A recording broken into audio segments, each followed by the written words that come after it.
In the Watchers of Moniah, Book 1, Adana, heir to the throne of Moniah, finds herself sent to the kingdom of Elwar. Elwar is their ally, their closest ally, but the kingdoms are quite different. Moniah is a matriarchy. Women are warriors.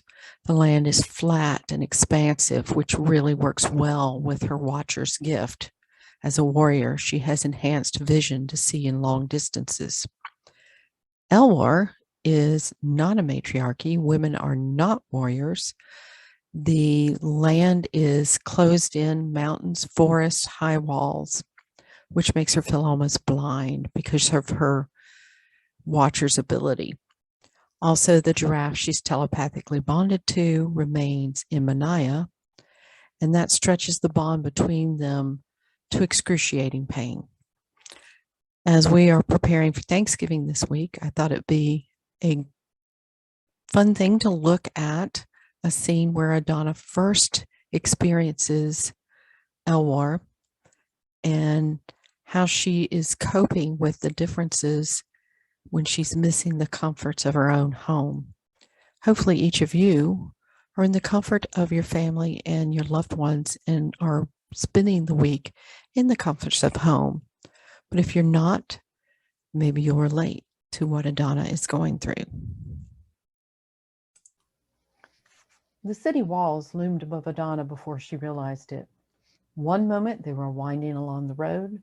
The next, they rounded a curve and there stood the capital city of Elwar, hidden in the hills like she imagined. The walls rose high above her. A cleared area ran the length of the fortifications, and her caravan lined up along the walls in preparation to enter the city. As Adana's horse moved forward, she looked to the sky, seeking some distance in sight. Everywhere else, trees, people, hills crowded over her. The sky, a brilliant blue, gave her scant comfort, but at least it was clear today and not overcast, adding another layer of obstruction to her soul. Inside the gates, buildings rose along both sides of the street, 2 and 3 stories high, crammed next to each other. Adana shuddered and fought the urge to reach out and part them, give them room to breathe.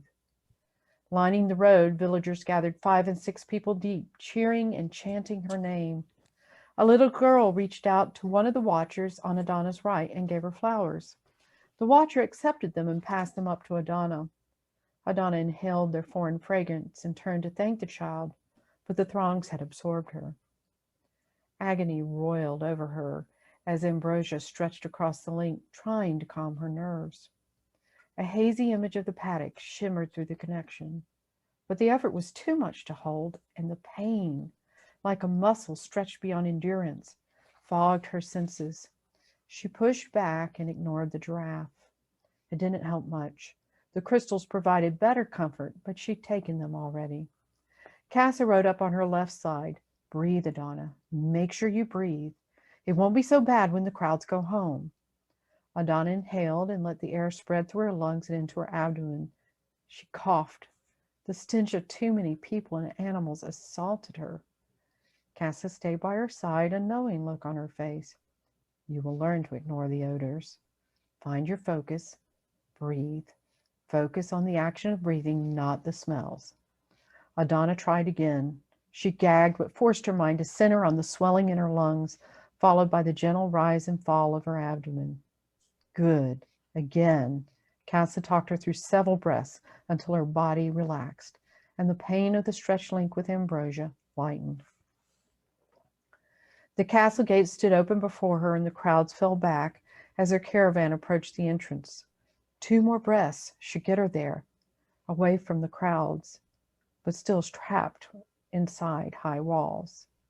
Breathe, focus, breathe. Like a wash of cool water, the shadow of the gate fell across her, and Adana breathed a sigh of relief. The courtyard held a smaller group of nobles and no one clamoring for attention. Everyone stood in quiet but alert reserve, awaiting her approach. On a raised dais at the end of the courtyard stood the royal family. King Donnell resembled her father in his lighter coloring, but where her father was tall and angular, Donnell had grown portly. He sported a bushy white beard trimmed to just below the chin, As she approached, his face broke into a welcoming grin that helped dissipate some of her fears. She smiled back and turned toward Danel's wife, Queen Quilla. The petite queen stood beside her husband, the top of her head only reaching his shoulder. She wore her glossy brown hair in an artful arrangement, a centerpiece rising above the small crown perched on her head. The welcome from King Danel didn't spread to the queen, who glared at Adana. Prince Kiffin had grown taller than his father since the last time she'd seen him. The sensation she experienced in the forest when confronted with Hunter's broad shoulders flowed over now.